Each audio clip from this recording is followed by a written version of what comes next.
ब्रज धाम को प्रणाम।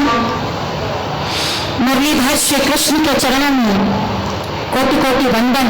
राधे रानी के चरणों में प्रणाम। इस सत्र का विषय है हिंदी साहित्य में ब्रज भाषा का योगदान।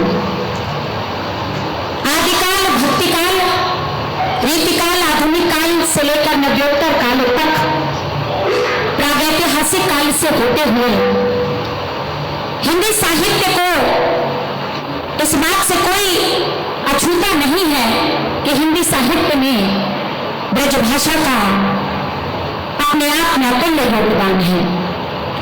और आज उसी विषय पर चर्चा के लिए हम यहाँ पर हमारे मार्गदर्शकों के साथ उपस्थित हैं, जिनका इस विषय पर बड़ा शोध है और उनका आज मार्गदर्शन हमें प्राप्त होगा। जहां कहीं श्रद्धेय भारतेंद्र जी से बात प्रारंभ होती है, निज भाषा उन्नतियां हैं सब उन्नति को मूल। और ऐसे बहुत से साहित्यकार जो ब्रज में नहीं, जिनका निवास था, जिनका जन्म ब्रज में नहीं हुआ था, देश के अनन्य स्थानों से, देश के कोने कोने से तमाम साहित्यकारों ने ब्रज भाषा पर कार्य किया। आज हम जानेंगे कि ब्रज भाषा का हिंदी साहित्य में क्या योगदान है, ब्रज का क्या योगदान है। और इस चर्चा को आगे बढ़ाते हुए मैं तो केवल इतना कहना चाहूंगी कि चार पंक्तियों में कोशिश की कहने की कि ब्रज मैं ही ब्रज सो ब्रज भाषा बनाए रही, और राधिका की सांवरे की छवि दिखलाए रही, और जग को बताए रही, गीत गीत गाए रही, भारत को ध्यान विश्व को सुनाए रही। तो ये ब्रज भाषा को प्रणाम करते हुए, जिसमें लालित्य है, जिसमें श्रृंगार है, ब्रज की माधुरी है, जिसमें कालिंदी का तट है, सांवरे की बंशी है, ऐसी ब्रज भाषा को प्रणाम करते हुए इस चर्चा को आगे बढ़ाते हैं।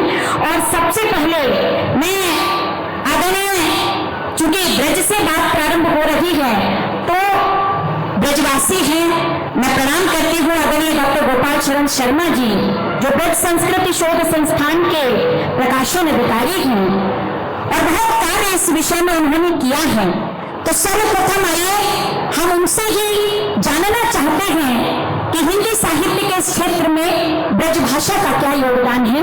आदरणीय डॉक्टर गोपाल चरण शर्मा जी, आप वहां से बोल सकते हैं।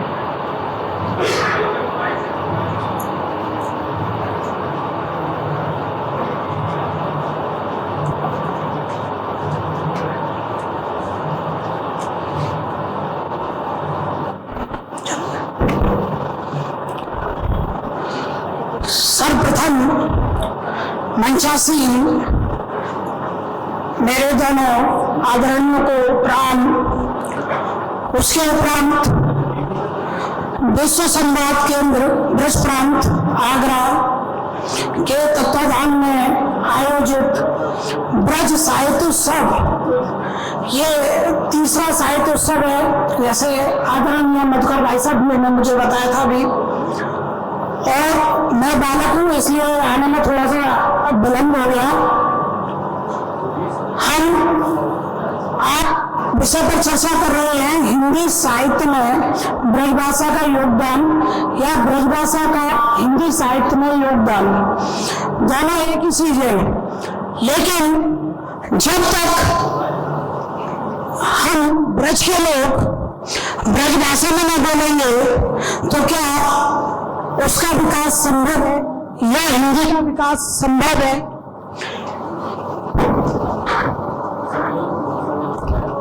मैं अपनी बात प्रारंभ करता हूं। ये नारा आए ब्रज भूमि पूर्ण नवावे नाथ, जहां आए गोपी भये श्री गोपेश्वर नाथ। ब्रज भूमि इतनी ऐश्वर्यशाली है कि यहाँ जन्म मिलने के लिए देवगण भी तरसते हैं। यही वो भूमि है जहाँ भगवान श्री कृष्ण ने माँ यशोदा से मचल कर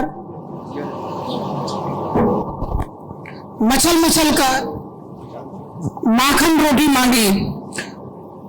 इसी ब्रज धाम में भक्तिपरक रचनाएं हुई और उन्होंने दिव्य की अनेक धाराएं प्रकाशित की। जयदेव की कोमल कांत पदावलियों से युक्त देववाणी जब काल की शुष्कता से कठोर हो चली थी, उस समय लोक भाषा ब्रज भाषा में परिणत होकर मिथिला के विद्यापति के कंठ से प्रसारित हुई और इसी ब्रज भाषा में आगे चलकर लोक का मनोरंजन किया। जब ब्रज भाषा अपभ्रंशों से निकलकर अपना विकास कर रही थी, वह युग गाथाओं का युग था। अगर हम बात करें तो वीर गाथा काल में जो रचनाएं हुई वह अपभ्रंशों से निकली और ब्रजभाषा का उसमें अवधारण देखने को मिला। पृथ्वीराज रासो की भाषा ब्रजभाषा से मिलती है। एक मैं उदाहरण देना चाहूंगा। मानव कला शशि भान कला 1600 बनई बाला बेस शिष्टा समीप अमृत रस प्रणई। इसके उपरांत का अगर आप समय देखते हैं, मैं बात कर रहा हूं धीरे धीरे ब्रजभाषा की, जो हिंदी साहित्य के लिए कैसे महत्वपूर्ण बनती चली गई। तो जब हम काल देखते हैं 14वीं शताब्दी का, उस समय दरबारी कवि है अमीर खुसरो। अमीर खुसरो की भाषा अगर आप देखते हैं तो उसमें खड़ी बोली के साथ में हिंदी का ब्रजभाषा का आप शब्दावली पाएंगे। जैसे उसकी पहेलियों में नुक्रियों में आपको ब्रजभाषा झलकती हुई महसूस होगी। एक उसकी पहेली है, एक थाल मोती से भरा सबके सिर पर औंधा धरा, चारों ओर वह थाली फिरे और मोती उसमें से एक ना गिरे। तो अमीर खुसरो फारसी के विद्वान थे, अरबी के भी विद्वान थे, लेकिन उनका वह साहित्य लोक के लिए नहीं था, जो भाषा के जानकार थे उनके लिए था। तो उन्होंने अपनी भाषा में अपने काव्य को लोक रंजक बनाने के लिए चलती हुई ब्रजभाषा का प्रयोग किया। इसी प्रकार उनके ब्रजभाषा काव्य का एक उदाहरण देखिए कि गोरी शोभा सेज पर मुख पर डाले केस और चल खुसरो घर आपने रैन भई चह देश। इसके उपरांत अगर हम बात करते हैं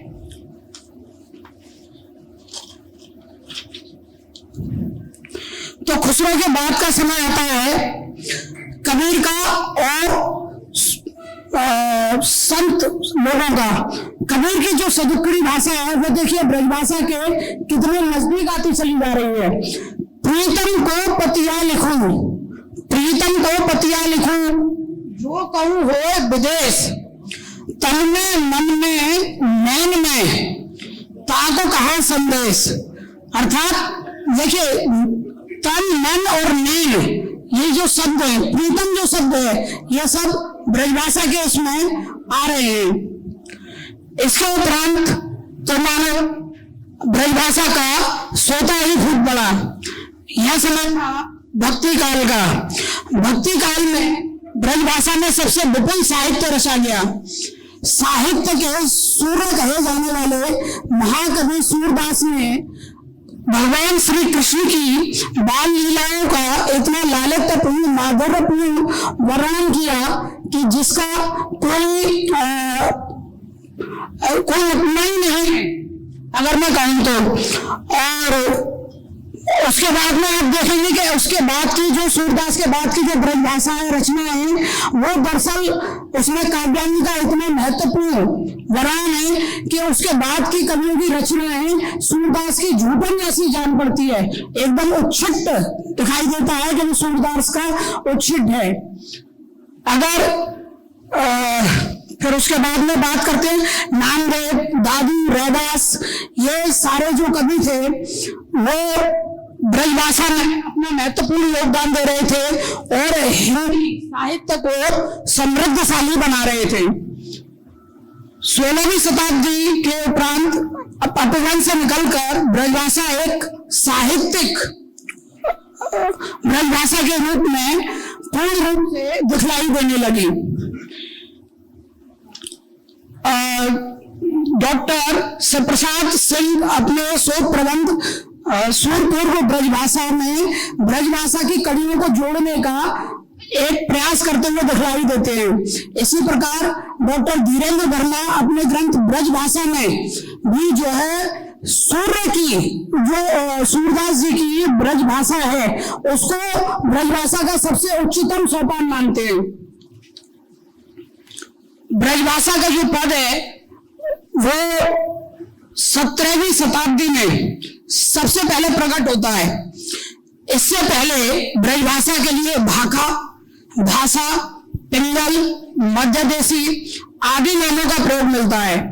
ब्रजभाषा का अब तक का पुराना जो साक्ष्य है वो 1607 ईस्वी में गोपाल कृत रस विलास नामक ग्रंथ में मिलता है, जिसमें वो लिखते हैं सुर भाषा ते अधिक ब्रज भाषा को हेत, सुर भाषा ते अधिक ब्रज भाषा को हेत और ब्रजभूषण जाको सदा मुख भूषण कर लेत। अर्थात सुर भाषा यानी संस्कृत से अधिक ब्रजभाषा का महत्व है। ब्रजभूषण यानी भगवान श्री कृष्ण जिनके मुख का भूषण है कौन? ब्रजभाषा।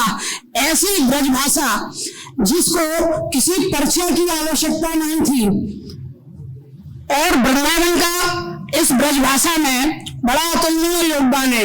जैसा कि आप सभी लोग जानते हैं कि वृंदावन रसिकोपासना की भूमि है।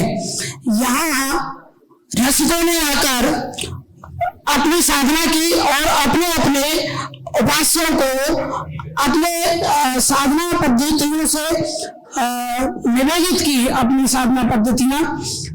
तो स्वामी हरदास जी वृंदावन में 3 हरित्रयी के नाम से विख्यात हैं, जिनमें स्वामी हरदास जी, संगीत शिरोमणि स्वामी हरदास जी, स्वामी हेथरवंश जी और स्वामी हरिराम व्यास जी। इन्होंने अपनी रचनाएं की। अष्टादश सिद्धांत के पद, जिसमें स्वामी जी के पदों में, और केलीमाल की रचना जिसमें 108 पद मिलते हैं, कहीं कहीं 110 में है। तो वहां पे जो रचनाएं कर रहे हैं, जो तुम राखो पकड़ और इस तरह की जो भाषा है वो इतनी उत्कृष्ट है कि उसके सामने हिंदी की खड़ी बोली भी फीकी पड़ती हुई नजर आती है।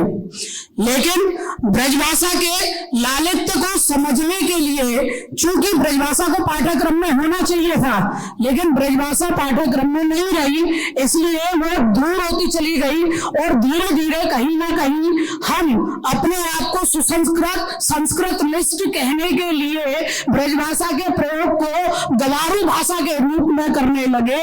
इसलिए हम ब्रजभाषा से दूर होते चले गए। आज ब्रज प्रांत के आगरा में बैठकर हम यहाँ पर ब्रज भाषा के विकास की और हिंदी साहित्य में योगदान पर चर्चा कर रहे हैं, लेकिन हम ब्रज भाषा नहीं बोल पा रहे हैं। तो यह इसकी विमुखता का एक सबसे बड़ा कारण रहा। उसके बाद में अगर आप देखेंगे भूषण, भिखारी दास सबने रचनाएं की और उसके बाद में जो समय आता है वो नव जागरण काल का आता है।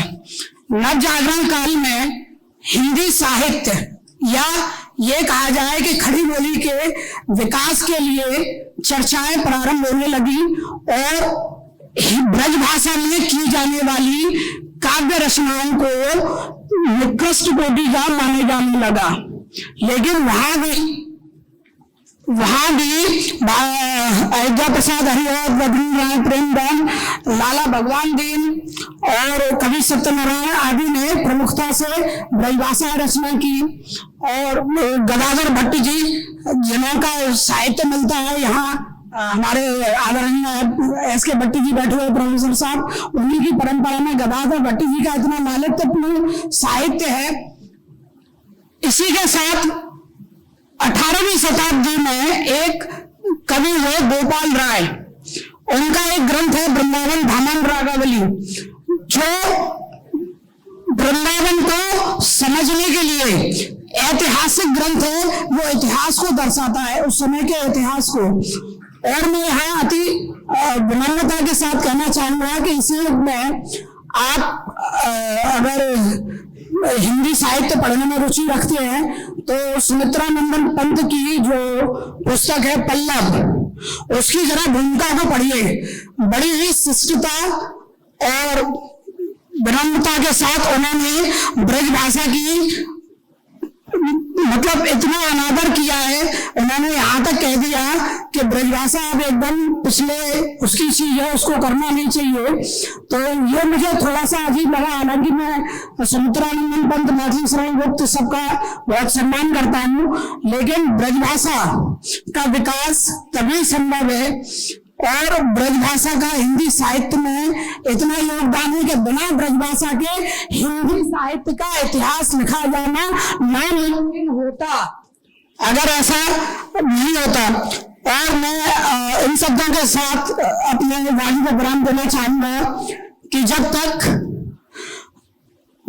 भारत की अक्षुण्ण भारतीयता, संस्कृति, साहित्य की अग्रणी धारा विद्यमान रहेगी और जब तक हमारे मानस पटल पर लीला पुरुषोत्तम की माधुर्य में मूर्ति स्थापित रहेगी, तब तक ब्रजभाषा उत्तरोत्तर विकास करती रहेगी और हिंदी साहित्य में अपना योगदान देती रहेगी, हिंदी साहित्य को उत्तरोत्तर प्रगति पर बनाए रखेगी। धन्यवाद।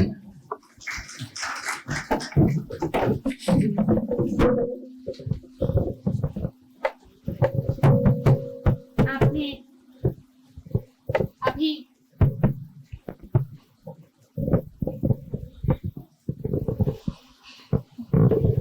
हेलो,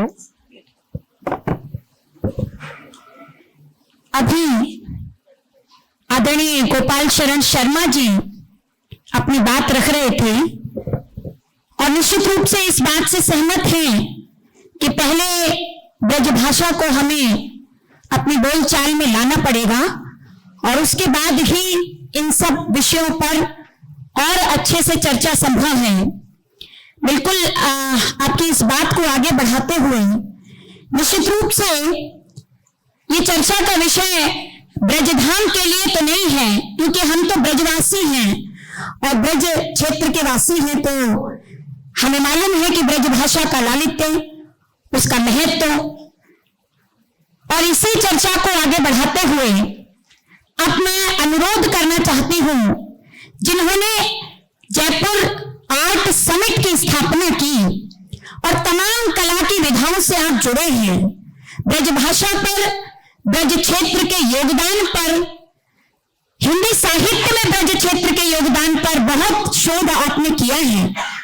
तो अब जयपुर की ओर चलते हैं ब्रज क्षेत्र से और आपसे अनुरोध करते हैं कि हिंदी साहित्य में ब्रजभाषा का क्या योगदान है, आप इस विषय पर प्रकाश डालेंगे। जयपुर चली गई वो धारा है तो हमारे वृंदावन की नहीं, आप तो चैतन्य महाप्रभु के इस धारा से हैं, तो आदरणीय का स्वागत करते हुए। और ब्रजभाषा तो हिंदी साहित्य के मस्तक पर चंदन जैसी है और वो महकता रहना चाहिए।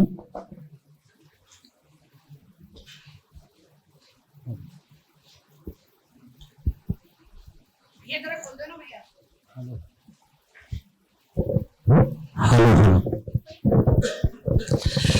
वरहा पीड़म नटवरः बपुः कर्णयोः कर्णिकारम् बिभ्रद्भास कलिः कपिशं वैजन्तीं च मालाम् रन्ध्रानवेणे रथरसदया पूर्णं गोपवृन्दै वृन्दारण्यं सपदरमणं प्राविशत् गीतकीर्ति वृन्दारण्यं सपदरमणं प्राविशत् गीतकीर्ति। श्रीमद् भागवत का गीत का ये श्लोक है। उससे पहले वंचासीन विद्वजन, यहाँ पर हमारे समस्त संस्कृतिविद, साहित्यविद, साहित्य प्रेमी, ब्रजभाषा प्रेमियों को मेरा नमन। और विश्व संवाद केंद्र ब्रजप्रांत द्वारा आयोजित ब्रज साहित्य उत्सव मैं आज की चर्चा हिंदी साहित्य में ब्रजभाषा के योगदान के लिए हमारे समस्त विद्वजनों का मैं स्वागत करता हूँ। और साथ ही मेरे भाई संस्कृति कर्मी, संस्कृतिविद, संस्कृतिनिष्ठ, संगीतज्ञ, ताल मार्तंड श्री मधुकर चतुर्वेदी का आभार। उन्होंने मुझे कहा कि एक चर्चा हो रही है, आप आ सकोगा? तो मैंने कहा मैं जरूर आऊंगा। वृंदावन नारायण में कहूँ हूँ, लेकिन बुझते मेरे हृदय में है भाई, हाथ से मैं आया हूँ। और यही बात ब्रजभाषा बोलने वाले की, तो ये एक तरफा बात ना चलो करे। अगर कोई मैच हुआ तो दो टीमें, अगर मैं ब्रजभाषा बोल दो जानू तो सामने वाले को भी उम्मीद करूँ बोल दो मैं ब्रजभाषा में बात करें। तो जी बहुत अच्छा लगा गोपाल जी को। क्या हो बेटा? हेलो हेलो हेलो हेलो नहीं चल रहा। हेलो। तो ये बात है, आज का हिंदी साहित्य में ब्रजभाषा का योगदान विषय बेहद बृहद है। समय सीमा से क्या साल भर में या जीवन भर में चर्चा करी जाए तो ये विषय पूरे होने वाले ना है, ऐसा मेरा विश्वास है। लेकिन यहां पर मैं ब्रजभाषा के उन कवियों का कोई भी चर्चा नहीं करूंगा, इसके लिए माफी चाहूंगा, जिन पर बहुत कार्य हो चुका है। 80 साल के कवि जिन पर साहित्य बहुत कुछ लिखा जा चुका है, उनका मैं यहाँ कोई नहीं, मैं उस बात पर अपना ध्यान और प्रकाश डालूंगा। आपका भी मैं ध्यान चाहूंगा कि परंपराएं जो ब्रजभाषा की है वो कैसे आज जीवित है। उन परंपराओं पर उन कवियों का योगदान है जिन्होंने किसी भी मत के अंतर्गत सृजन किया और उस सृजन को किसी परंपरा के तहत आज भी अस्तित्व में रखा गया है, रखा जाएगा, और उसके बिना ये काम नहीं चलेगा। तो चैतन्य संप्रदाय के अंतर्गत मैं ब्रजभाषा के उन कवि उनका वर्णन करूंगा जिनका की भूगोल लिया गाएंगा, हवेली संगीत है, या वो अष्टयाम लिया है, अष्टयाम सेवा है, या फिर वो कोई भी ऐसा ब्रज की आराधना, उपासना, साधना, भावना की चर्चा है जहां उनका योगदान है। वही शायद आज का मकसद भी है, वही हमारा उद्देश्य भी है, तो हम चर्चा करूंगा। उससे पहले साहित्य क्या है, ब्रजभाषा क्या है, ये हमें थोड़ा सा मैं कहना चाहूंगा। और मेरी ऋषि जी से प्रार्थना, अगर कोई समय का हो तो मुझे इशारा कर दो, मैं अपने भी समय कहूंगा। साहित्य नदी के प्रवाह की तरह होता है जो कि निरंतर आगे बढ़ता रहता है। समय के उतार चढ़ाव, प्रभाव में उसमें परिवर्तन आते रहते हैं। परिवर्तन प्रकृति का नियम है, परिवर्तन के व्यक्ति साहित्य को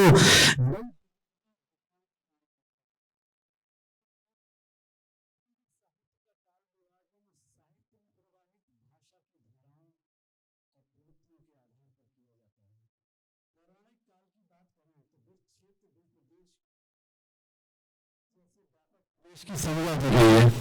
कथा पुराण उपनिषदों में ब्रज को श्री यमुना क्षेत्र के आसपास बसे एक गांव के जैसा माना गया। या को बताना लिए जरूरी है कि ब्रजभाषा तो जरूरी समझ में आ रही है, लेकिन ब्रजभाषा कहाँ पे आई, कौन ने ब्रजभाषा को बोलना चालू किया?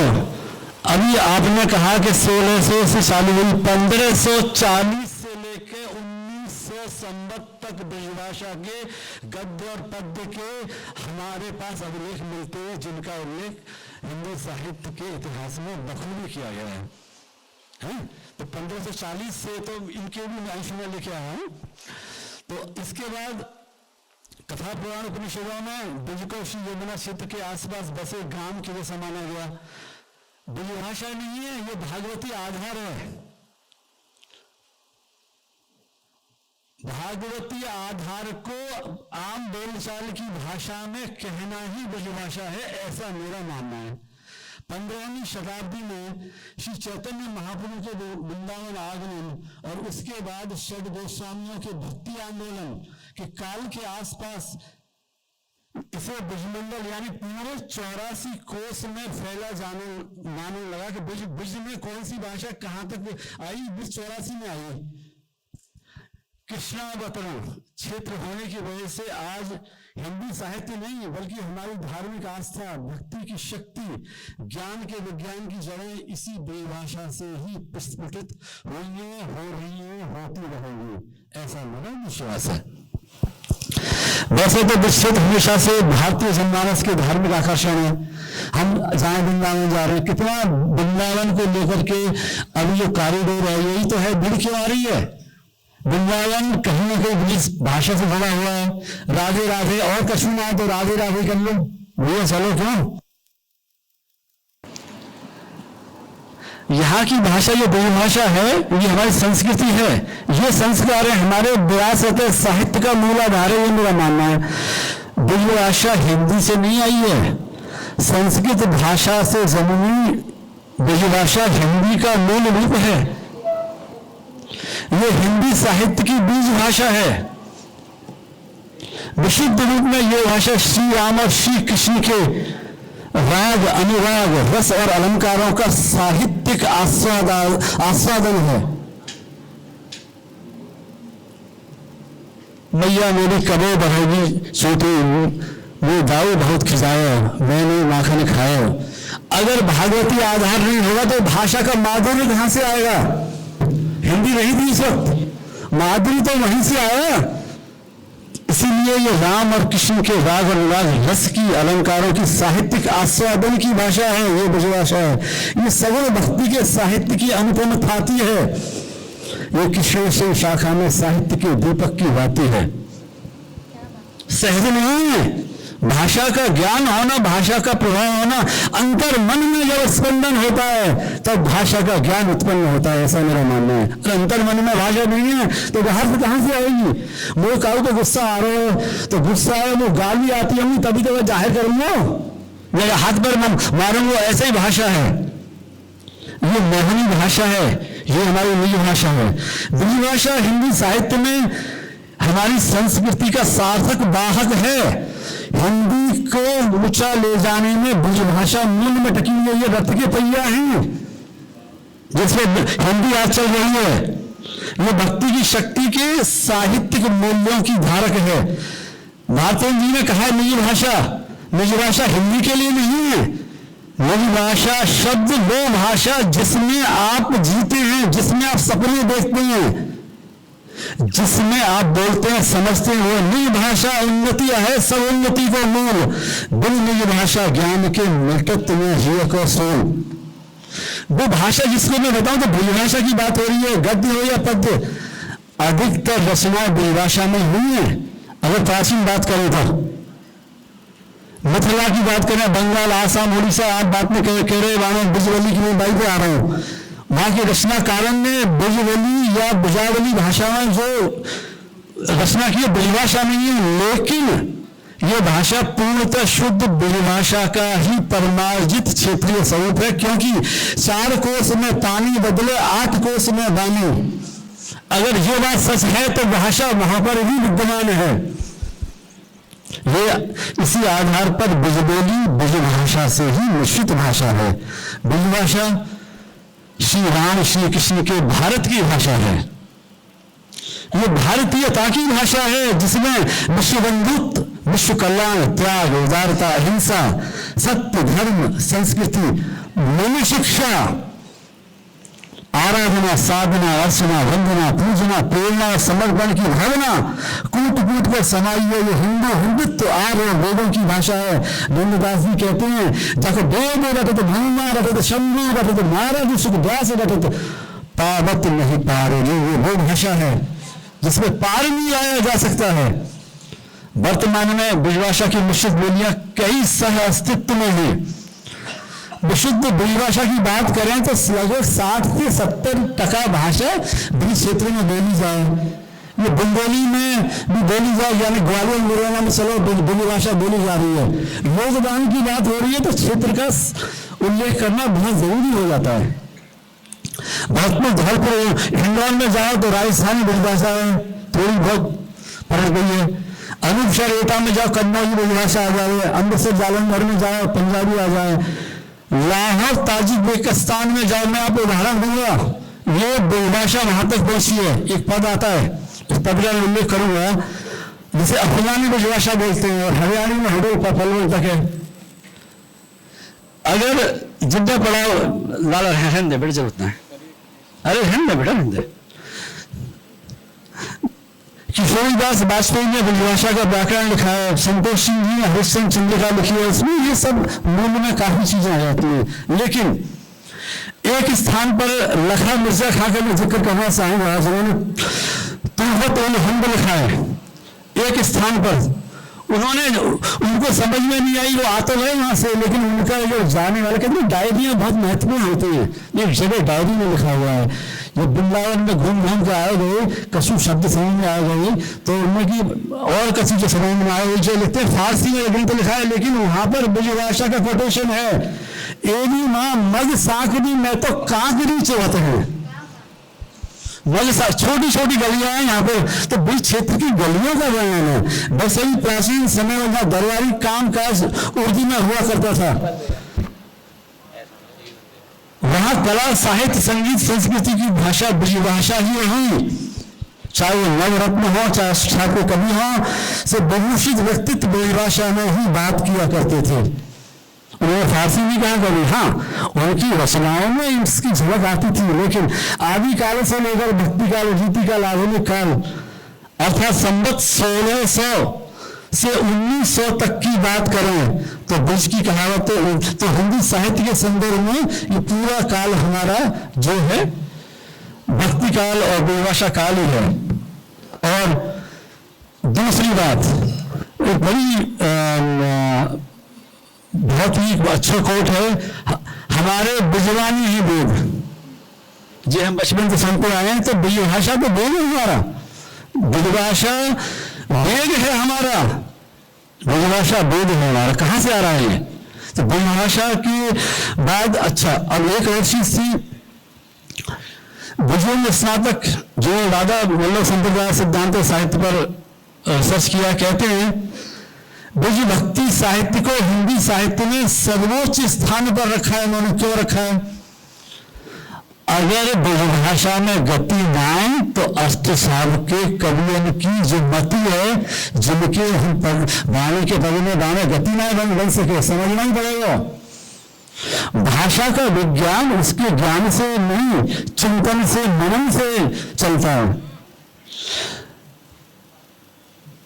यही कारण है भक्ति मार्गीय देवस्थानों भगवत लीला गायन की प्राचीन परंपराएं, जहाँ जिसे समाज गायन कहते हैं और हवेली संगीत कहते हैं, वहां पर ब्रजभाषा की अमूल्य निधियां हैं। ये वो कवियों की बात मैं करना चाहूंगा आज इस मंच से, जिन्होंने आज ब्रजभाषा को जिंदा रखा है।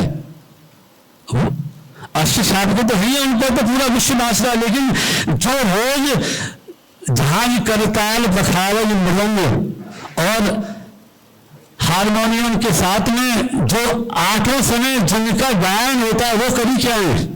भाषा तो वहां है ना।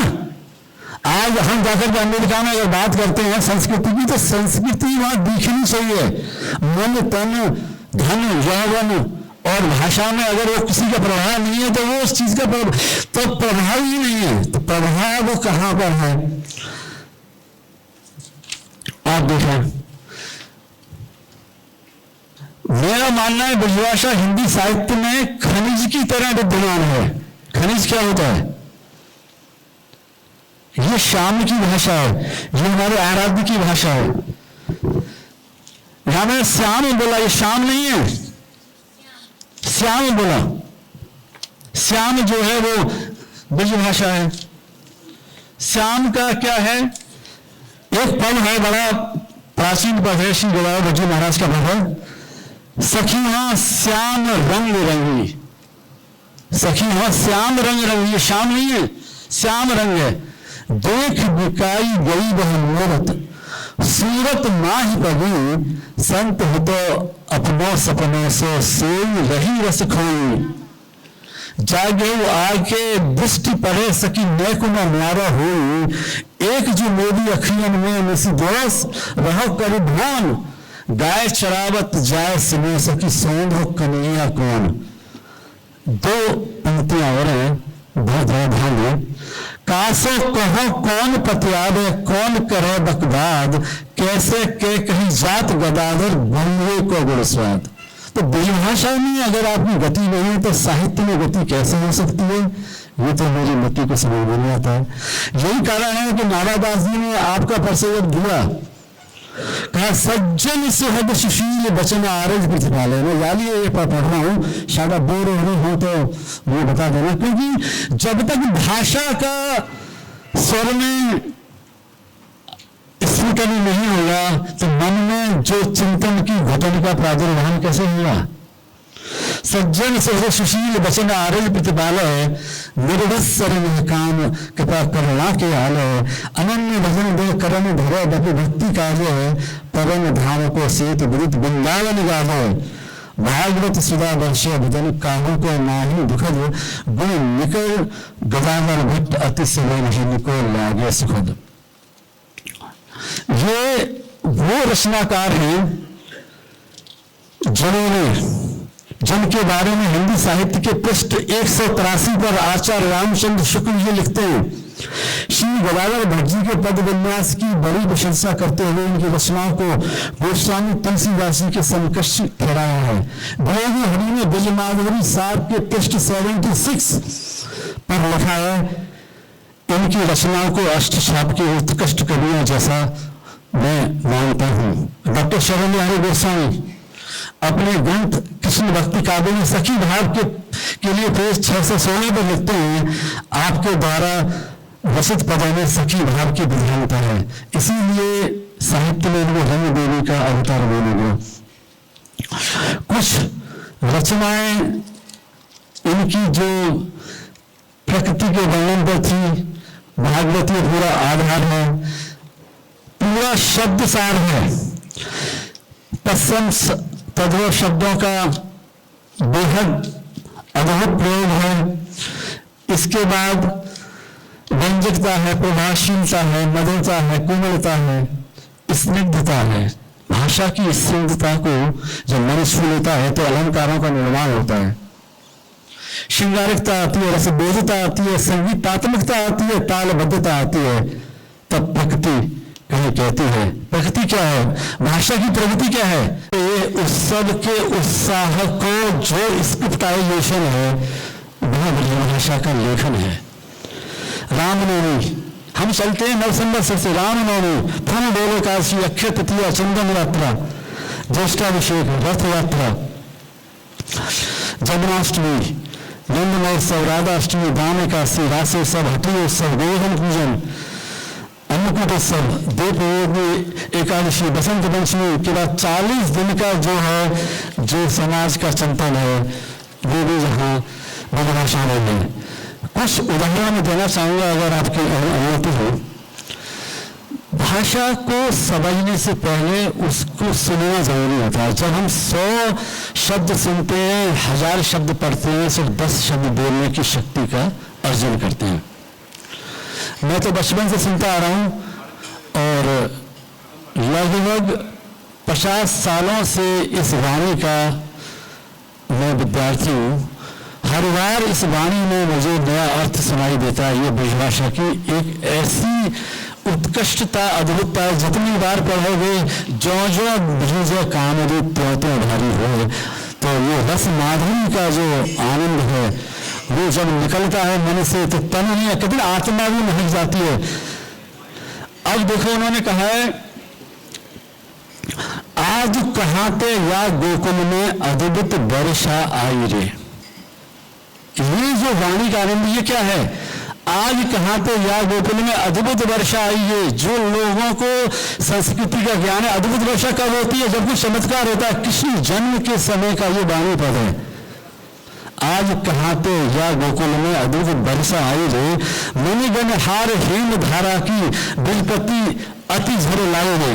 मारू राग में निरुद्ध पिताल की ये रचना है जो मंदिरों में गाई जाती है।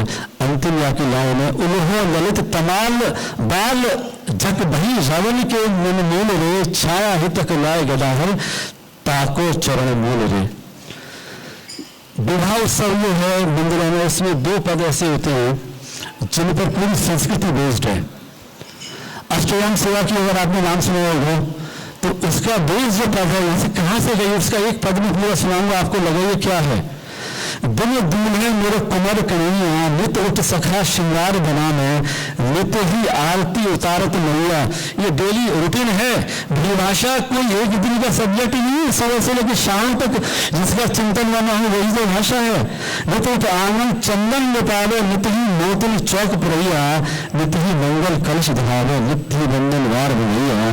नित उठ ब्राह गीत मंगल ध्वनि, नित सिरवर मन वेद पढ़ैया, नित नित आनंद होत बार, नित नित ही गदाधर लेत बनैया। ये सारे गदाधर बजी महाराज के पद हैं। 108 पद हैं, जिसमें से 8 पद अपूर्ण हैं, बाकी सारे पदों को उनकी वाणी ने बोलता। मन शिक्षा की कुछ मैं उदाहरण दे रहा हूं आपको। मन शिक्षा एक ऐसा है जो जीवन के प्रारंभ से जीवन की समाप्ति तक कभी समाप्ति नहीं होता। अद्भुतता है भाषा की। आप सब लोगों का जो यहाँ पर शांति बता रहे हैं, कहीं चिंता में कहीं आनंद आ रहा है नहीं आ रहा है? अगर आनंद आ रहा है तो हम बोले हाँ। भाषा में एक मन शिक्षा का एक दो उदाहरण दूंगा आपको, तब लगेगा कि ये जो आज फिलॉसफी बोली जाती है, बड़े बड़े लोग जो आकर के करोड़ों रुपया की क्रूज पे बैठ करके I will try to deliver the things which you can not even listen and understand which I will deliver to you, वो करते करोड़ों रुपये डॉलरों में मैं देखता हूँ, वो सब यहीं से लेकर के उसको ट्रांसलेट करके बोलते हैं। सुनिए, कैसे हूँ हर को भजे खेलत हंसत अजान, कैसे हूँ हर को भजे खेलत हंसत अजान, ऐसे हूँ को देते है उत्तम गति भगवान। दूसरा है कहा हम कीने नर्तन पाए। ये पद में तो पूरी जिंदगी की फिलॉसफी ही आ गई। कहा हम कीने नर्तन पाए, हरि परतोष न एको कबहू बने आयो न उपाय, हरि हरि जन आराध न जाने कपन वित्त चित्त लाए, बिथा विषाद उदर की चिंता जग में ही गए बिताए, सिंह त्वचा को नदे महापशु खेत सबन के खाए, ऐसे है हरिभोष भगत को घर घर भाग जाए, ऐसे चोर भोर के आए इत चित वत उत जाए, ऐसे ही गति भई गदाधर प्रभु किन करो सहाय।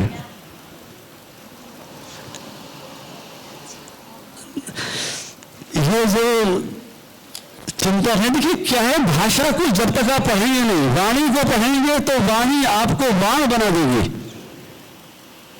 वाणी आपने पढ़ी, वाणी का मतलब ये नहीं बोल रहा हूं यहां पर, वाणी से आशय भक्ति काल की प्रभु के समर्पित उन रचनाओं से जिनको ग्रंथबद्ध किया जाता है, उनको कोई संग्रह नहीं कहा जाता है, उसको वाणी जी बोला जाता है, वाणी जी।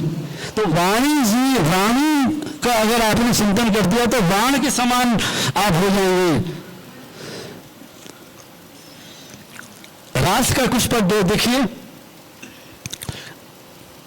भाषा कहते हैं कि सिर पर चढ़ के बोलती है। आज मोहन रची रास रस मंडली, उदित पूरन निशा नाथ निर्मल दिशा, देख दिनकर सता सुरग पुलन स्थले, बीच हरि नादि माला रसी, तरुण तापिच्छ मनु कनक कनक रसी, देख अनिमेष लोचन गदाधर, लेख जी आपसी भाग नैना भली। ये जो रचनाएं हैं शरद पूर्णिमा के उत्सव होते हैं, इसमें आप जाएंगे। इसमें मैं आपको तालबद्धता और किस प्रकार से भाषा संगीत की भाषा बनती है। करत हरि नित्य नवरंग राधा संग, लेत मग मग गति भेद चरचरी ताल के। स्क्रिप्ट में लिखा है, यानी कि चरचरी ताल में खमाज राय की रचनाएं। परस्पर बरस रसमत्त भये तत्त थई थई बचन सत संगीत सुर ताल के, एक रसना गदाधर ना वर्णत बने, चरित अद्भुत कुंवर गिरिधर लाल के। ये जो आप देख रहे हैं जुगल और आवत है गठजोड़, ये जो रचना है ये समस्त वल्लभ संप्रदाय और चैतन्य संप्रदाय का एकमात्र स्थान रघुनाथ भट्ट जी महाराज का हमारे पूर्वजों का है। 450 साल से भगवान लीला गायन समाज की परंपरा जीवित है, वहां पर ये चीजें आती हैं और हर जगह कहीं नहीं जाए, ये कहीं ना कहीं गाने को मिलेंगी। इसमें एक कवि और उमर बल्लभ रसिक जिनकी नाम बड़ी फेमस है, मैं उनके बारे में मैं बताऊंगा। ललित हृदय हंस रचो, ब्रज भाषा में कई प्रकार का साहित्य सृजन हुआ है जो हिंदी साहित्य में कहीं नहीं मिलता। इस सृजन की बात करें अष्टपदी, अष्टपदी पूर्वानंद सरस्वती को देखेंगे, विठल नाथ जी की वो है अष्टपदी, बल्लभ रसिक जी की नाज पूरे इसमें आती है, वो आप देखेंगे, वो भी है। कुछ ऐसे पद जिन्होंने ब्रज भाषा के साहित्य को स्थापित किया है, वो यहाँ दे करके मैं आपको अपना ये व्याख्यान को समाप्त करूंगा। होली डालो, होली डालो हिंदी साहित्य में कहीं नहीं मिलता। लेकिन अगर वाणी की बात करें तो गोविंद स्वामी जी कहते हैं, ऋषि बसंत सुख खेलियो आयो फागुन मास। अगर ये पद नहीं होता तो फागुन मास कब आया और होली डाला कब आया कैसे मालूम पड़ता? तो हिंदी साहित्य में ब्रजभाषा तो इसकी जरूरी है, आप समझ रहे हैं? तो ये जो मेरा कहना है, ये चीजें अगर नहीं होगी तो आगे काम कैसे होगा? इसीलिए ऐसी देखिए, शिवरात्रि का कोई हिंदी साहित्य में ऐसा सृजन नहीं मिलता। दो पद मिलते हैं माधव दास जी के जो कहते हैं, बागंबर ओढ़े सांबरे जाने जोगी को हुनर कौन, और एक है जोगी रंग धुना आया अच्छा सिंगी नाद बजाया। तो यहां से लगता है कि शिव 14 साल है। दो मैंने रेफरेंस आपको बोला था कि पंजाबी वाला एक जो लाहौरी विठल, उन्होंने लाहौर में ये परिभाषा का किया है, उस जमाने तक थी। कहते हैं जोरनी ना मुरली वाला वृंदावन दी कुंज गली बिच बहुम मसावंदा सोर नाचेंदा गाउंदा बैन बजाउंदा हसलेंदा चित चोर चौड़ा चंदन बूका बंदन उड़ावेंदा चहोर प्रेम भरी पिचकारियां मारेंदा रंग में राखेंदा बोर कीवी कहा कसु कहा न आवे सहना नंद किशोर लाहौरी विठल प्रभु मिले मुझे अब न भावंदा भोर। तो ब्रज भाषा तो पूरे विश्व की भाषा है, इसका परिचय कहाँ कहाँ तक फैला है जिसको तो मैं, मेरी क्षमता इतनी ना है जो मैं आपको बताऊं। लेकिन इतना मैं कहूँगा कि समय बदलता है, ये कोई ऐसा स्टेटमेंट नहीं है। मैंने जीवन के 55 वर्ष में ये सीखा, किसी भी क्षेत्र का, किसी भी वस्तु का, किसी भी साहित्य का, किसी भी भाषा का उत्थान तब होता है जब सत्ता उसको सपोर्ट करती है। अगर वो क्षेत्र में मैं पहलवान हूं, मेरे लड़के को नौकरी ना दिया जाए, ना वो दंड पे लोगों की घी और माखन में लगे तो मैं कहा था मोटे होंगे। जोर चाहिए, जोर के कहीं शोर चाहिए, और शोर के कहीं डोर चाहिए, और डोर ना मिले तो फिर क्या चाहिए, खोर चाहिए, कौन जाके मैं छूट जाऊँ। तो कहने का मतलब जो है, जितनी भी अकादमियाँ हैं, जितने भी संस्थान हैं, सरकार जहाँ पर दे रही है, ब्रजभाषा का उत्थान तभी होगा जब इन लोगों को उस कार्य से जोड़ा जाएगा जिसमें वो जीते हैं। संगीत में जीने वाले की शिक्षा ना देखें, या संगीत में कितना जीता, बिस्मिल्लाह खां को लीजिए आप, पंडित जसराज को लीजिए, इसी प्रकार से भाषा में ये जीते हैं, उन्हीं से हम आशा करते हैं। इसी शब्दों के साथ में मैं अपना व्याख्यान समाप्त करूंगा। धन्यवाद।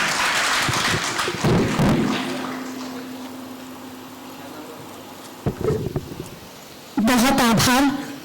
ब्रजवासी को ब्रजभाषा से जोड़ गए हैं, और अमीर खुसरो जी का भी इसमें जिक्र आया, तो उनका एक गीत जो पूरे विश्व में प्रसिद्ध है, छाप तिलक सब छीनी, जैसा कि उन्होंने जिक्र किया था अभी। तो मैं अब इसी चर्चा को, एक क्रम को आगे बढ़ाती हूँ। कहीं रसखान जी ने लिखा, गुंज गरे सर मोर पखारू चाल गयंद की मोह मन भावे सावर नंद कुमार सबे ब्रजमंडली में ब्रजराज कहावे साज समाज सबे सर ताज लाज की बात नहीं कही आवे ताही अहीर की छोखरियां छिछियावर छाछ पे नाच नचावे। ऐसे भुवन मोहन कृष्ण कन्हैया की भाषा है, तो उस भाषा को प्रणाम करते हुए इस चर्चा को आगे बढ़ाते हैं। आपने तो सुदूर तमाम विश्व के क्षेत्रों तक पहुंचा दिया। आइए इस चर्चा को आगे बढ़ाते हुए, जिन्होंने इस क्षेत्र में, इस भाषा के क्षेत्र में, हिंदी साहित्य के क्षेत्र में न सिर्फ कार्य किया, बल्कि हम मेरे जैसे ऐसे न जाने कितने छात्र छात्राओं का मार्गदर्शन किया है। मैं उन्हें आमंत्रित करती हूँ, बड़ी बहन आदरणीय डॉक्टर बीना शर्मा जी, मैं उन्हें सादर आमंत्रित करती हूँ कि इस चर्चा के क्रम को आगे बढ़ाएं और ब्रजभाषा के लिए क्या योगदान है उससे लेकर हम सभी को मार्गदर्शित करती हुई भाव अपने व्यक्त करें। बड़ी बहन आदरणीय डॉक्टर बीना शर्मा जी। सभी को नमस्कार। विश्व संवाद केंद्र ब्रज प्रांत द्वारा ब्रज साहित्य महोत्सव हम सबके लिए बहुत आनंद का विषय है। प्रथम सत्र में इतिहास के पुनर्लेखन की चर्चा हुई और इस सत्र में साहित्य में ब्रज भाषा के योगदान पर मुझसे पूर्व 2 वक्ता अपनी बात रखकर गए हैं, यानी कि मेरा काम आसान कर गए हैं। बहुत सारी सूचनाएं उनके माध्यम से आ चुकी हैं, बल्कि विकास और इतिहास की बात कहें तो बहुत सारी जानकारी भी दे चुके हैं। हमारे बिरज में वो बात कहने से पहले राधे राधे कही जाए, तो सबन को राधे राधे।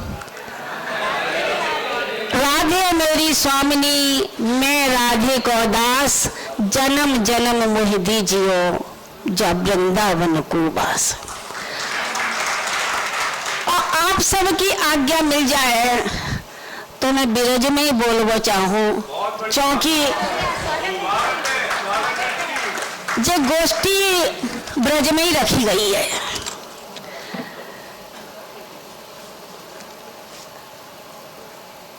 श्री वृंदावन धाम की बात करें और जब ब्रज गोष्ठी की, तो सबसे पहले ब्रज भाषा के महात्म्य की बात कह रही हूं। धन्य ब्रज भाषा तोसी, दूसरी न भाषा तेने, वाणी के विधाता ए बोल वो सिखायो है। ऐसी भाषा पे गोष्ठी रखबो, हम जैसन के ताई अमृत बरसा करनो है। और हमने न्यो सुनी, जो रंग बरस रहो बरसाने, वो रंग 3 लोक में नाए। और हमें कहनी पड़ रही है, जा आगरा में एक तरफ तो सीता बाजार में तुलसी पीठाधीश्वर राम भद्राचार्य जी राम की गंगा बहा रहे हैं, रसगंगा, और दूसरी तरफ यहाँ हम किशन जी की बात कर रहे हैं। मथुरा और आसपास को इलाकों ब्रज क्षेत्र कहो जाते हैं, और जहाँ क्षेत्र में जो भाषा बोली जाते भाई ब्रज भाषा कहें। शहद से मीठी भाषा हमारे ब्रज में बोली जाते हैं। मथुरा, आगरा, वृंदावन, गोकुल के जोड़े जमुना भैया बहे, और जमुना मैया पटरानी कहो जावे। तो जब पटरानी की बात आए तो ऐसे वृंदावन में बसने को कौन को जीना चाहेगो, जाके काजे कहो जागे, वृंदावन धाम को दास भलो, जहाँ पास बहे यमुना पटरानी, जे जन नहाय के ध्यान धरे, तिनको मिली है बैकुंठ राजधानी। और वेद पुराण बखान करे, संत मुनि जन के जन जानी, यमुना यमदूतन तारत है, भव तारत है, श्री राधिके रानी। और ऐसी राधा जी की जब हम बात करो कहें, तो हमें जा ब्रज की रज को बड़ा ध्यान आते कि जा ब्रज की राज में कन्हैया लोटे करें, और जा ब्रज के लिए कहे जावे, ब्रज की रज को तरसे कि ब्रज की रज हम क्यों न भय बीर, ब्रज की लता पता मुहि कीजे, गोपी पद पंकज पावन की रज जामे सिर भीजे। और ब्रज की रज परम पवित्र तो हम नित्य प्रति गाते, तुम कहो हो करा दो तो तुम्हारे सामने सुना दे। ब्रज की रज परम पवित्र बास, जहाँ राधा रानी का, ब्रज की रज परम पवित्र बास, जहाँ राधा रानी का, बोल लियो मन त्रिपुरारी का, भोला चतुरानन यहाँ। मन वृंदावन में डोले हिया की कपाट खोल, श्याम राधा राधा बोल कहीं शास्त्र सकल, सुध बुध बसिराए बैठ कुंजन में जाए और यमुना में नहाए करे जीवन सुफल। रसिकन को गोपिन को कर सत्संग, रूप धर के ब्रज नारी का, ब्रज की रज परम पवित्र। जा बिरज की रज इतनी पवित्र है। बा बिरज की भाषा के इतिहास की बात हम जब करो काहे तो मुझे न्यों लगे जे बिरज भाषा जामारे आगे ना बढ़ई, क्योंकि हम सबने न्यों लगे बिरज बोली तो गंवार करे जाएंगे, फिर हमारी कॉलर ऊंची नहीं होगी, हमें कोई सूट वूट वालों ना समझे हो सके अरे गमरियाती कादे बोल रही है, ब्रिज बोल रही है। और ये भाव हमारे मन में जब तक रहेगा तब तक बिरज भाषा का उत्थान न है। मान लियो ये बिरज भाषा में गोष्ठियों में का पड़ी हम खड़ी बोली में बोले, ये तो अपने घर की भाषा है, प्रेम की भाषा है, तो भैया बोलना चाहिए जहाँ में ये बात कही जाए। हम तो मास्टर आदमी हैं, तो मास्टर आदमी ने नो कही जाए कि संस्कृत पढ़ाओ तो संस्कृत में बोलियो, अंग्रेजी पढ़ाओ तो अंग्रेजी में बोलियो, हिंदी पढ़ाओ तो हिंदी में बोलियो। तो जहाँ भाषा की बात हम कर रहे हैं वही में हम अपनी बात रख रही हूँ। तो पहले एक ब्रज को अर्थ समझ लें कि जो ब्रज कहते कहते हैं। ब्रज शब्द संस्कृत के ब्रजते बनो है और जाको अर्थ होते गतिशीलता और व्याप्ति। गमनाथ जगत ब्रजत ब्रजनम व्याप्ति, सो व्यापनाथ ब्रज उच्चति। मतलब जे भयो कि भगवान जहाँ चले लीला करी खेले बातें ब्रज कहते हैं, और ब्रज ही चलन योग्य जानन योग्य गंतव्य प्राप्तियों परम फल हते।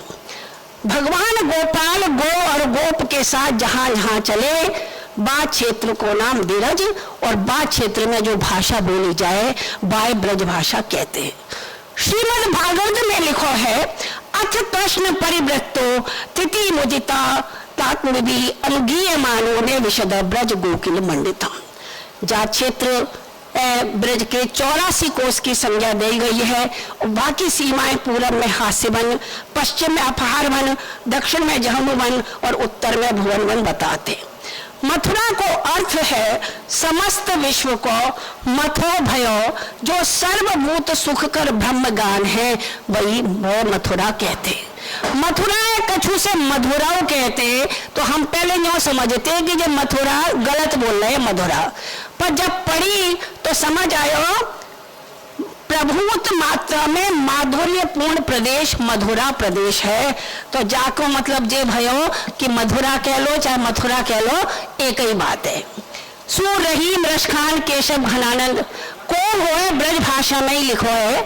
भिखारी दास ने कई बार कहा है कि जे केवल ब्रज क्षेत्र बालन की भाषा ही ना है, अन्य अन्य क्षेत्रों के लोगों जा भाषा में लिखो करें। ब्रज की बंशी धुन के संग अपनी अनुपम झंकार मिला के नाचन हारी मीरा राजस्थान की हती, जिनके लिए कहो जाते हैं पग घुंघरू बाल मीरा नाची रे। नामदेव महाराष्ट्र के हते, नरसी गुजराती हते, तो भारतेंदु दूसरे क्षेत्र के। गोकुल में वल्लभ संप्रदाय के केंद्र के बाद ब्रज भाषा में कृष्ण साहित्य लिखो गयो, और जय के प्रभाव ते ब्रज की बोली साहित्यिक भाषा है गई। सूरत लेके वियोगी हरि ने जा भाषा में प्रबंध और मुक्तक लिख मारे, और बंगाल और असम में जाए ब्रज बुली के नाम ते कहो जावे, और मणिपुर तक जाको प्रचार प्रसार है थे। उत्तर भारत के संगीत में ब्रज भाषा और हिंदुस्तानी संगीत में रूपक धमार ख्याल दादरी दुपरी और हिंदुस्तानी संगीत को प्रभाव देखो जा सके। भारतेंदु की मुकरिन में जय बोली है, तो गद्य साहित्य में वो वैष्णव वार्ता ब्रज में ही कही जावे। एक तरिया से देखो जाए तो भाषा की सांस्कृतिक एकता के काजे ब्रज भाषा मजबूत कड़ी के रूप में रही है। जे ब्रज भाषा को व्यवस्थित इतबात देखो चाहो तो अष्ट छाप के कवियंते शुरू करવો चाहिए। और जो साची बात है कि सूरदास और परमानंद से पहले ब्रज भाषा जा रूप में देखने को ना मिले, जैसे बिन्ने पद लेखिकाएं। ब्रज भाषा के मूल रचनाकार तो सूरदास, नंददास, तुलसीदास, गोकुलनाथ, घनानंद, भिखारीदास, बनारसीदास, केशव बिहारी, पदमाकर, लल्लूलाल, भारतेंदु हरिश्चंद्र योगी रहते हैं।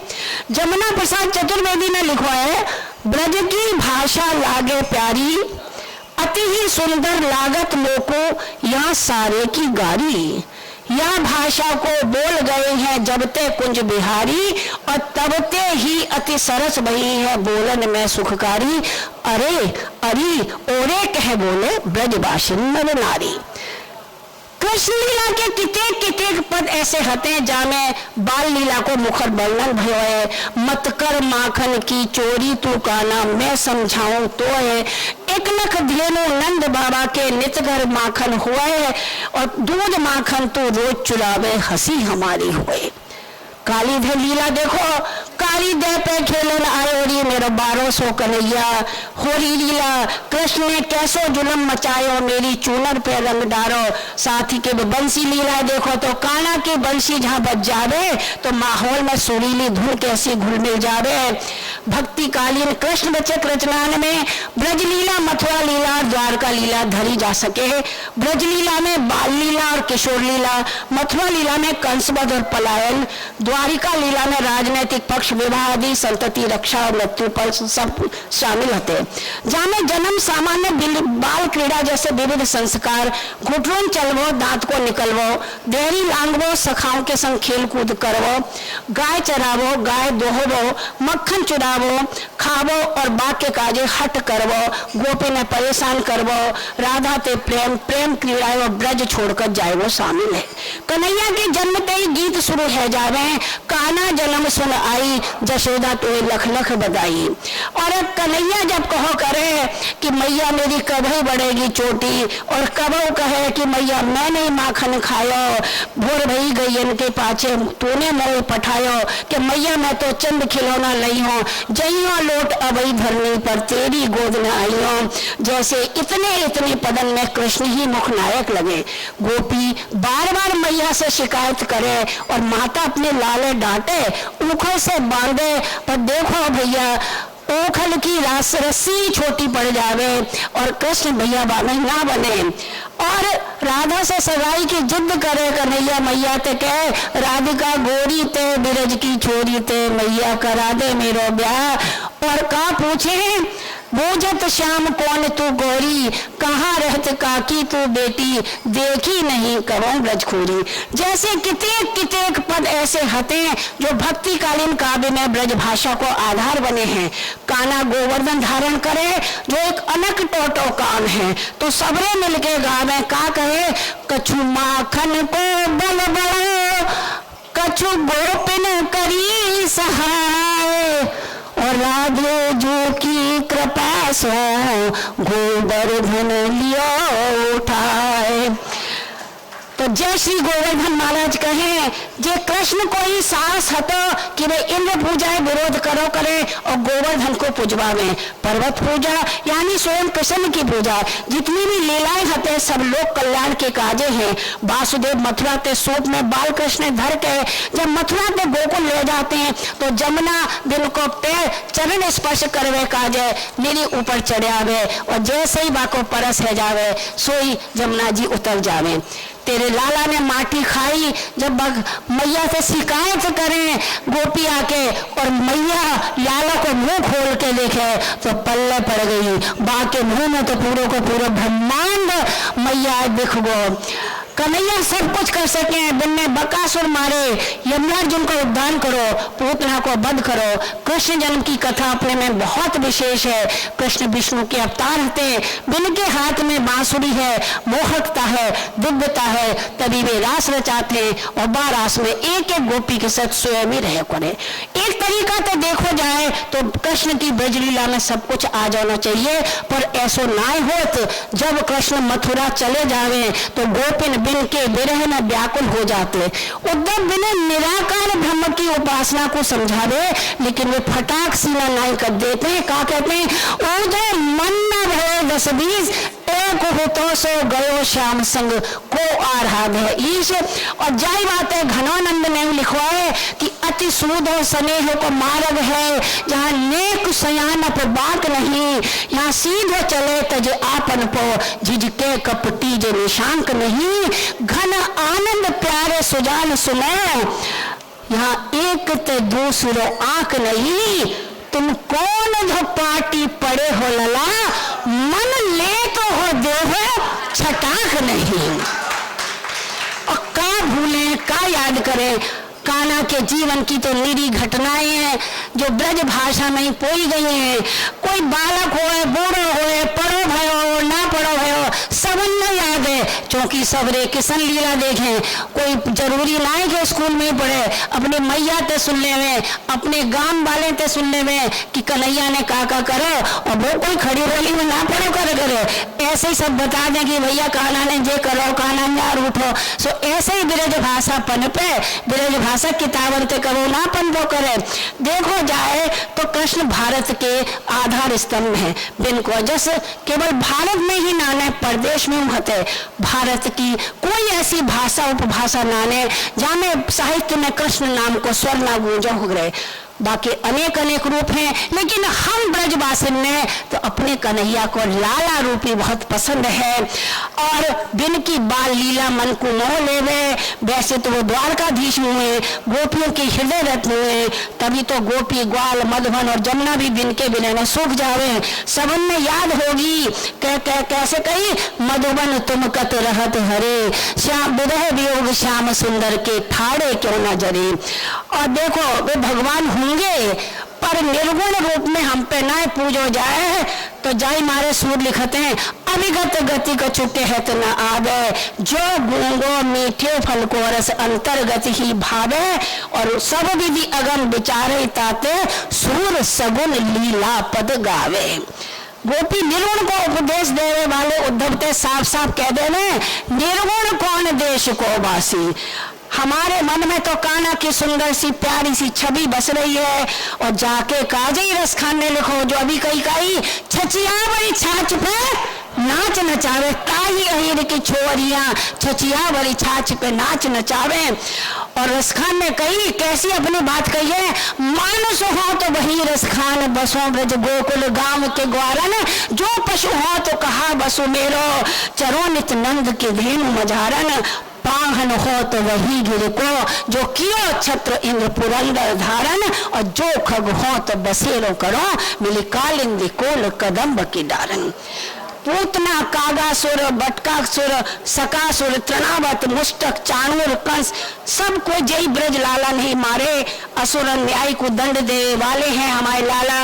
और मैंने इतने एक बात कही तो 2 पद और एक पद्माकर को पद है, और पद्माकर होली की बात कहते हैं, फाग के भीर अभीरन तय गही गोविंद ले गई भीतर गोरी, भाय करी मन की पद्माकर ऊपर न्यायी अबीर की झोरी, और छीन पितंबर कंबर तय सुविधा दई मीर कपूरन रोरी, नैन नचाए कही मुस्काए लला, फिर अयो खेल न हो रही। और मतीराम जब एक गोरी को एक सुंदर स्त्री को चित्रण करते थे, बायो सुन लो, बस इतना ही कहूंगी और ज्यादा नहीं कहूंगी, परेशान मत हो, बस खत्म होने वाला है। कुंदन को रंग फीको लगे, झलके अति अंगल चारु गुराई, आंखिन में अलसान चितौनी में मंजू बिलासन की सरसाई, को बिन मोल बिकात नहीं, मतिराम कहे मुस्कान ठिठाई, जो जो निहारिये मेरे मैंने त्यों त्यों लिखे निकरी सुनिकाई।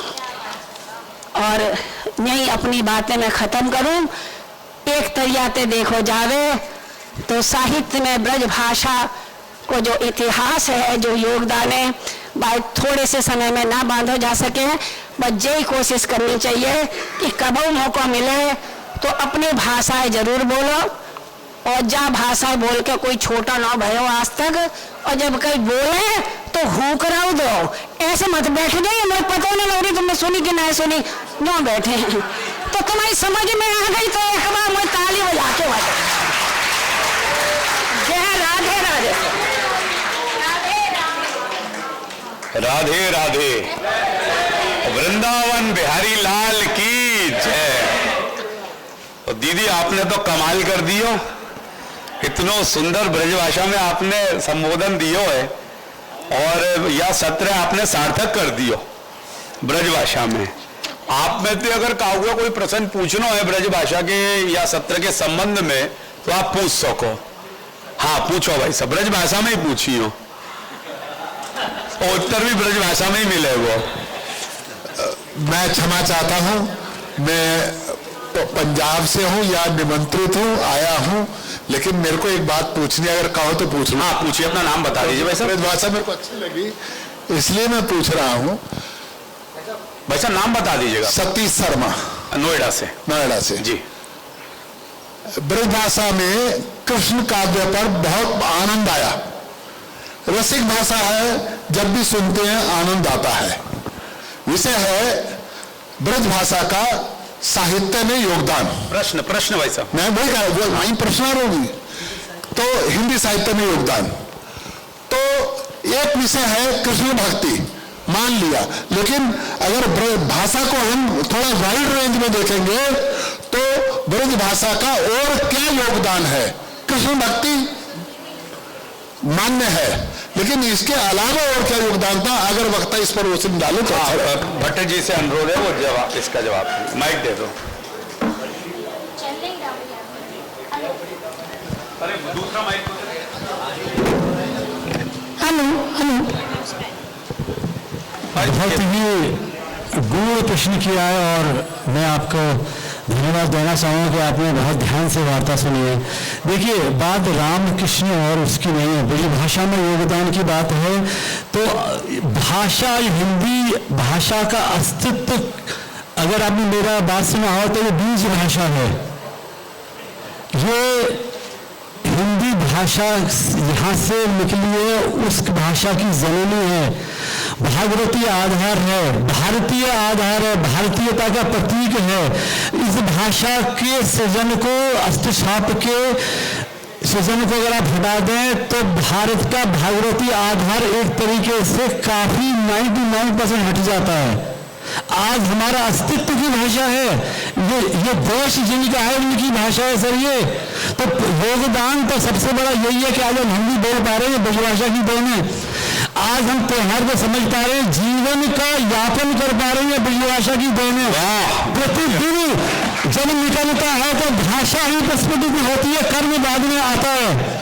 हम भारतीय हैं तभी तो ये हमारी भाषा है, हिंदी बोल पा रहे हैं सर। सबसे बड़ा योगदान तो यही है कि आज हम चर्चा कर पा रहे हैं। राधे राधे। आज बॉलीवुड जिस रूप में आप देख रहे हैं, इस बॉलीवुड के सृजन में भी ब्रजभाषा का बहुत बड़ा योगदान है। शर्मा जी, बॉलीवुड का जो फिल्म है, रंगमंच है, संगीत है, इसमें भी ब्रज का बहुत बड़ा योगदान है। अगर आप गिरजा देवी, वो काशी में उनका जन्म हुआ, उनके हृदय में भोजपुरी रहती थी। हमारे अशोक जी बैठे हैं, इनके भी हृदय में भोजपुरी है, लेकिन जबान पर ब्रजभाषा है। तो गिरजा देवी जब वहां पर जाती थी विदेशों में कार्यक्रम देने, तो नीर भरन कैसे जाऊं सखीरी अब राग तिलक कामोद में गाती थी। तो वहां विदेश में तो साहित्य संगीत में ब्रजभाषा का बहुत बड़ा योगदान है। मेरा दर्द क्या है कि जितनी भी क्षेत्रीय भाषाएं हैं, अन्य जगह भी जाता हूं, जितनी भी क्षेत्रीय भाषाएं किसी एक के साथ लगकर बन गई। हाँ, ये अच्छी बात है। किसी एक के साथ लगकर बन गई, जैसे अवधि राम के साथ बन गई, ब्रज कृष्ण के साथ। मैं आपकी बात से बिल्कुल सहमत हूँ। एक ये भी पक्ष आपका बिल्कुल सही है, लेकिन मेरा जो पक्ष है, अगर भाषा को आगे बढ़ाना है तो उसको व्यवसाय में भी लेके जाना पड़ेगा। भाषा को आगे बढ़ाना है तो उसके विरोधियों को भी लेके जाना पड़ेगा। भाषा को आगे बढ़ाना है तो उसके अंदर अन्य चीजों को भी शामिल सही कह रहे हैं। भाषा को भाषा के परिप्रेक्ष्य में देखिए। बिल्कुल ऐसा करना पड़ेगा। और कहूँ को कोई प्रश्न है? हाँ, रवि जी पूछो, माइक दे दो रवि जी को, उसके बाद भाई सब पूछेंगे। राधे राधे। आप तो ब्रज में रहते हैं, ब्रज भाषा में ही पूछिएगा। मैं ये पूछना चाहता हूँ कि ब्रज भाषा जो है साहित्य संपन्न भाषा है, तो इसे संविधान की 8वीं अनुसूची में क्यों नहीं दर्ज करने की मांग की जाती है? वाह, बहुत सुंदर प्रश्न। मैं आदरणीय वीना शर्मा जी से अनुरोध, दीदी इसका जवाब आप दीजिए। जहाँ तक संविधान की अनुसूची में इसको वो करने की बात है, मेरी कल ही बात हुई थी और संदर्भ था कि जो AICT अखिल भारतीय तकनीकी परिषद है, उन्होंने एक अनुवादकी करके एक टूल बनाया है और उसमें कहा है कि स्कूली शिक्षा और महाविद्यालयी शिक्षा में जितना भी काम हुआ है उसे उन सब भाषाओं में ट्रांसलेट किया जाएगा। मेरा पहला प्रश्न था कि केंद्रीय हिंदी संस्थान ने तो ब्रज में, अवधी में है, अरुणाचल और नागालैंड की जो क्षेत्रीय बोलियां उनमें भी बनाई हैं, उनके लिए आप क्या करेंगे? तब उनका जवाब था कि हम प्रारंभ में केवल उन्हीं भाषाओं को अनुसूची में लिए जो आ गई हैं, अभी बोलियों को, आपका प्रश्न ठीक है, शायद एक लंबे समय में वो हो जाए, लेकिन अभी मैं नहीं समझती कि इतनी जल्दी उन्हें ले लिया जाएगा। बहुत बढ़िया। अब और का हुआ। हाँ भाई साहब, आपका प्रश्न। आप भाई साहब वो खड़े उनको बिठा दीजिए पीछे। मंचासीन सभी गुरुओं को मेरा सादर वंदन प्रणाम। मेरा एक छोटा सा निवेदन है प्रश्न के रूप में कि अभी आप लोगों ने बताया कि 1540 में ब्रज भाषा के योगदान जो है हमारा शुरू हुआ हिंदी के लिए। मेरा कहना यह है कि जैसे मथुरा के बारे में हम बात करें तो मथुरा स्कूल ऑफ आर्ट और गंधर्व स्कूल ऑफ आर्ट, यहाँ से हमें कुछ ऐतिहासिक स्तंभ मिलते हैं कि उस समय क्या हुआ होगा। और यह काल कनिष्क का काल था, कनिष्क का काल था, यानी कि ये पहली सदी का काल था जब यहाँ पर मथुरा स्कूल ऑफ आर्ट की शुरुआत हुई। और उसमें जो भाषा का प्रयोग होता था वो संस्कृत और प्राकृतिक भाषा का इस्तेमाल होता था। प्रश्न मेरा ये है, क्या हमारी ब्रज ने प्राकृत भाषा को जन्म दिया या प्राकृत भाषा कालांतर में ब्रज के रूप में स्थापित हुई? Thank you. प्रश्न बड़ा अद्भुत है। पहला अंडा आया या पहले जो है वो उसका अंडे क्या कहते हैं वो आया? तो ये प्राकृत भाषा का बात नहीं। जब मनुष्य ने जब संवाद करने की कोशिश की, भाषा की उत्पत्ति हुई, शब्द का जिस नाद कब आया, ध्वनि को जब शब्दांकन किया गया तो भाषा का उदय हुआ। ध्वनि सबसे पहले ध्वनि आई, उसके बाद ध्वनि का जब स्क्रिप्टाइजेशन हुआ, शब्द आया। जिस दिन शब्द आया, भाषा कोई भी रही हो, वहीं से कम्युनिकेशन आया, संप्रेषण आया। तो जब जहां जिसको जैसा समझ आया वैसा ही शब्द का सृजन हुआ। अब इसमें क्षेत्रों के रूप में हम देखें तो क्षेत्रीयता आ जाती है, भाषावाद आ जाता है, और इन सबको अगर हम डिस्कस करें तो विवाद आ जाता है। तो मैं इसमें नहीं जाना चाहूँगा। तो बात यहाँ पे थी कि जो प्राकृत भाषा है, जब जिस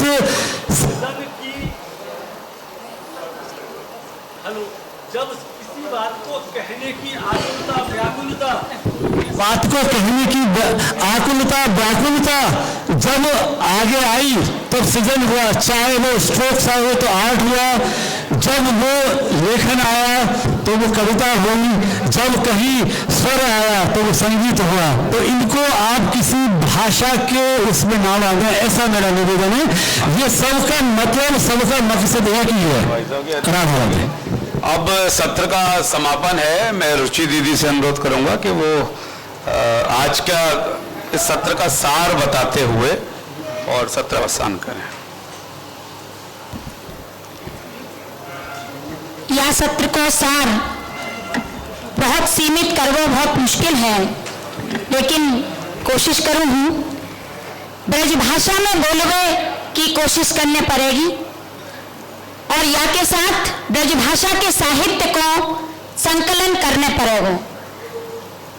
इसके साथ एक और बात जो सामने आई, हिंदी साहित्य में यह योगदान है कि सिगरे विश्व को एक सूत्र में पिरोने वाली बात राधे राधे यह ब्रज भाषा से निकली है। और ब्रज भाषा को प्रचार प्रसार तब है सके जब ब्रजभाषी, जब ब्रजभाषी या के प्रचार के लिए या के ताएं सोचने के लिए प्रतिबद्ध होंगे, तब यह भाषा को प्रचार प्रसार हो सके।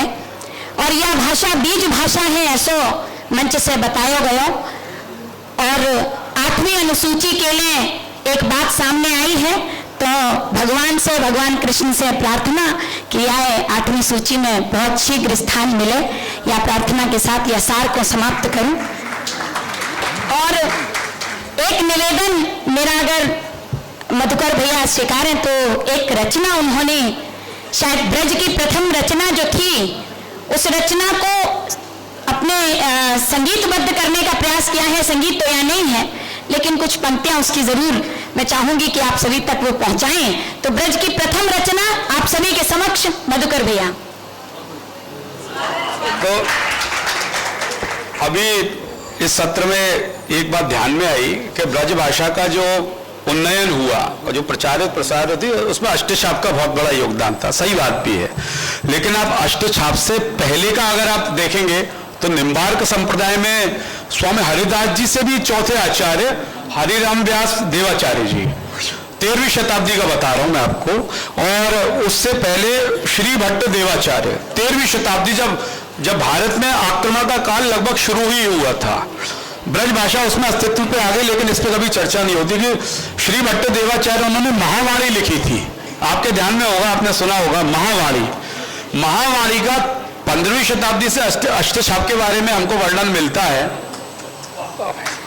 15वीं शताब्दी से अष्टछाप का वर्णन मिलता है, लेकिन 13वीं शताब्दी में महावाणी का पहला पद उन्होंने लिखा था, राग केदार में निबद्ध है वो। उसका वो आप देखिए 13वीं शताब्दी में ब्रज भाषा का क्या स्वरूप था।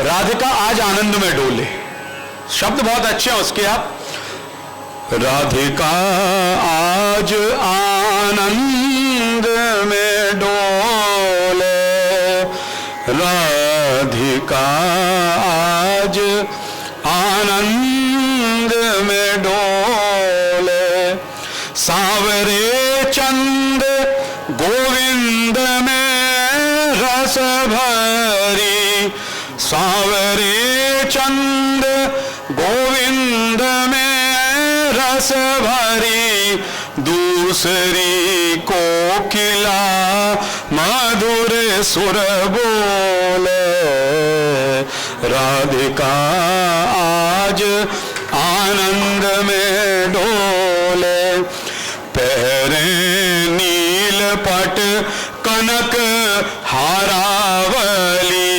पहरे नील पट कनक हारावली, सांवरे रूप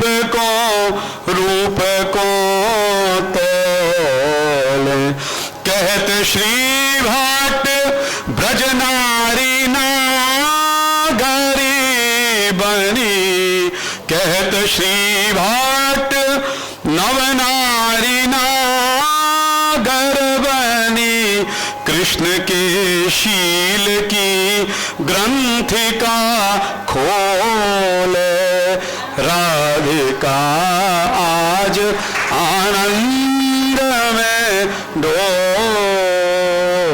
ये ब्रज भाषा का ये 13वीं शताब्दी का लिखित पद है, 13वीं शताब्दी का लिखित पद है। और आप इस पद को अगर किसी संगीतकार से अध्ययन कराएंगे, सिर्फ 3 स्वरों पर ही पूरा टिका हुआ है। सा मा प, सा मा प म प नी प म प ग म प ग म प ग म रे सा, मात्र 3 स्वरों पर पूरा राग है बस। अब ये आप इस सत्र का सभी अतिथियों का धन्यवाद है आपकी तरफ से। आप लोग चाय पिएंगे, उसके बाद स्वतंत्रता आंदोलन में ब्रज का योगदान, उस पर हमारा आखिरी सत्र आज के दिन का वो रहेगा। और 15 मिनट बाद 1 मिनट और बैठे रहिएगा। ब्रज भाषा बिना रुचि दीदी के काव्य के बिना ये सत्र पूरा नहीं होगा। दीदी 2 पंक्तियां आप और सुना दीजिए। आइए। मैं तो मंच को धन्यवाद देना चाहती हूँ कि इतना मार्गदर्शन आज आपसे प्राप्त हुआ है।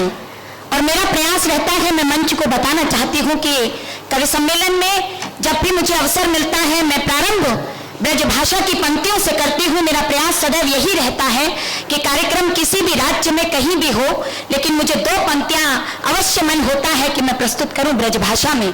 मैं समर्पित करती हूं, मुझे आदेश मिला है तो मैं समर्पित करती हूं कुछ पंक्तियां ब्रजभाषा में।